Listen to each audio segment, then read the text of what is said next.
Okay, Friday, 19th of July, 2024. So, Bitcoin versus quantum computing. Who will win? So, a lot of people are talking about how quantum computing in the future will damage, destroy, compromise, affect Bitcoin in some way. In a sense of it can reverse the SHA-256 hashing algorithm and be able to hack wallets, reverse transactions, all these other nightmare scenarios. Okay, so there's a few interesting things worth considering and understanding. So it's worth understanding that as soon as this technology comes out, basically as soon as it comes out, the distinct advantage will be, even by minute, will be exponentially fading away, as in other people will get access to this technology. It's worth understanding that if Bitcoin's at risk with quantum computing, then by definition, so is everything else. Because the world runs on software, everything else is at jeopardy. It will be compromised. Right now, today, there's an issue with Microsoft's some software update affecting flights and all sorts of stuff around the world. And that's just a software update. And that's all software as well, computers. So this quantum computing will be a threat to everyone. That's worth understanding fundamentally. But beyond that, that means that everyone has got an incentive then to make sure their tech is quantum computing resistant as a fact. Because it's an arms race. It's a technology arms race. Who's got the better tech, the better hardware, better software? Who's got the fewest bugs, fewest leaks, best security? And that's all innovation, that's all technology, that's all updates and software and engineers and name it. So it's the incentives. And understand that once it's out there, the distinct advantage is getting reduced all the time because more and more people are clued up. Now, that's worth understanding universally. Now, because of Bitcoin's aligned incentive, this nice feedback loop of growth, price, adoption, technology, miners, hash rate, increasing price, this aligned incentive, a lot of people have got an incentive to keep Bitcoin as it is. Because if you fork Bitcoin, you can copy Bitcoin, open source software, but you can't copy the network, the trust, history, reputation, the miners, everything, you name it, the brand, everything. You can't copy that. You can copy the code and start something new, so it has to be in this system here. And that means that everyone's got an incentive, one, to make sure it's quantum resistant, and two, to keep things as they are, not to basically damage that delicate ecosystem. This is why doing Bitcoin improvement protocols are so difficult to push through, because it needs a lot of consensus. Now, because of that aligned incentive, which is game theory, everyone's got an incentive to make sure it's quantum resistant, incentive being the key word there.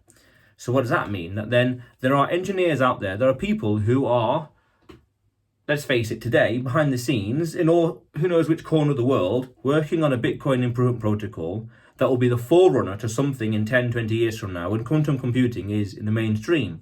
I'm not so sure when, 10, 20, 30 years from now, when quantum computing is used universally or as common as a laptop or a smartphone, things like that, or as common as AI is today in terms of ChatGPT. Now, what that means is that there'll be an engineer in the future, there'll be a group of engineers, maybe not even born today, maybe born in a few years from now, and then in 20 or 25 or 30 years from now, they will be in the lead position in this project, this BIP that will make Bitcoin quantum computing resistant, because everyone's got an incentive to make sure it is. So therefore, there's going to be the absolute sheer force of the community, the world's biggest decentralized computer and the $1.5 trillion, at least, 1.23 trillion worth of money and reasons behind the network to push to get it quantum computing resistant. So that's a massive incentive. There's more than 1 trillion reasons, 1.2 trillion reasons to make sure it's quantum computing resistant, i.e. the current market cap, i.e. everyone that has it, that has Bitcoin, has an incentive for it to be quantum computing. And as an incentive, it is powerful. I did a video about this a day or two ago about Bitcoin's beautiful paradox. And it's worth understanding also that Satoshi's wallet itself is a honeypot. It's a reward. It's a bounty. If you can hack this code, SHA-256, ergo, if so facto, therefore, you can hack Satoshi's wallet and have all the million or so Bitcoin that's in there. Take today's price, it's 66,000 US dollars, multiplied by a million, which is a million or so, which is a lot of money, a billion, whatever else in that vicinity. That is your reward for hacking the system. Okay, so you could say as long as that wallet is untouched completely, that means that it's not been hacked.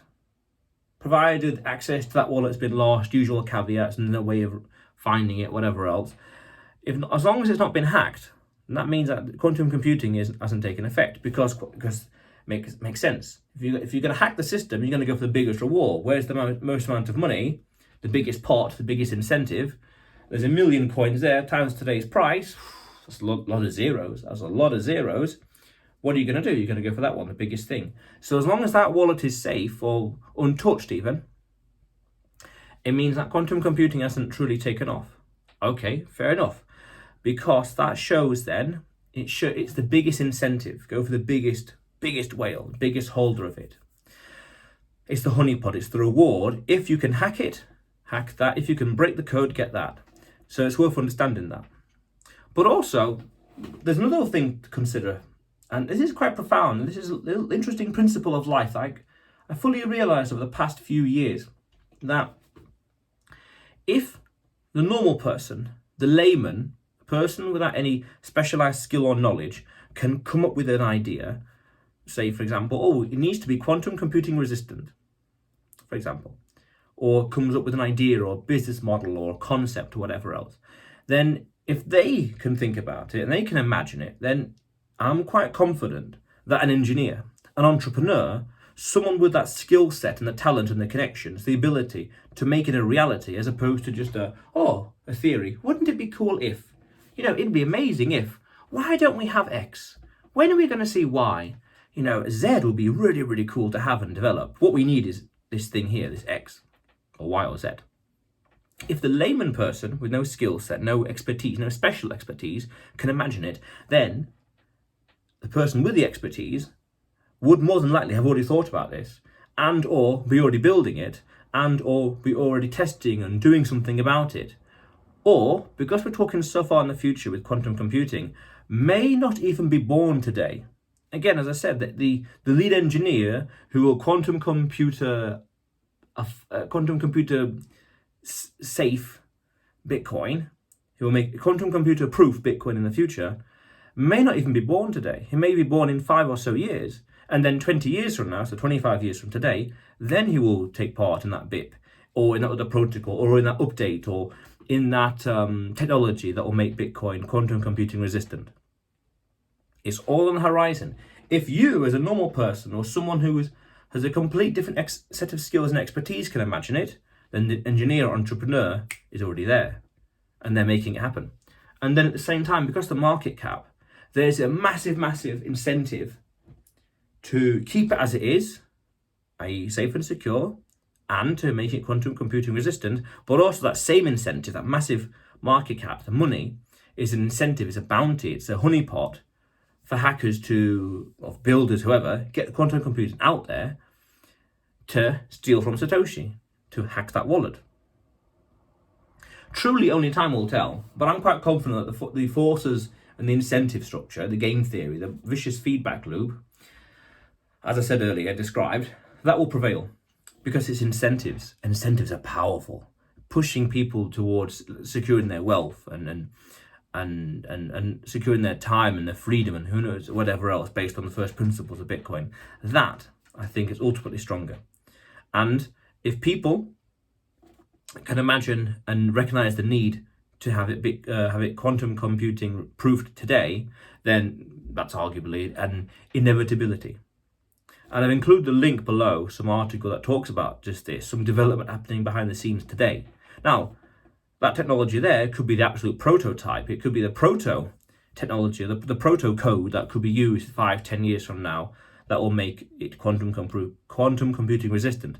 Or there'll be some innovation, some technological innovation in 3, 5, 10, 15 years from now that will be the key or a key, a contributing factor to making it proof. Because understand also that quantum computing is years into the future, but it's a very reasonable and understandable threat that's on the horizon. Fair enough, because that's what we want to think ahead, think multiple steps ahead. Very important, very powerful. But the incentive structure is too big. Satoshi's wallet is a nice honeypot. If you can hack that, then that's a big enough incentive to get quantum computing up, to hack it, take it, and a massive amount of wealth. But if you can imagine it, this problem, the engineers and the people with the skill set are already one step ahead of you. I'm very, very confident about that. And there's a link in the description of proof. How cool is that? But otherwise, you will see me tomorrow.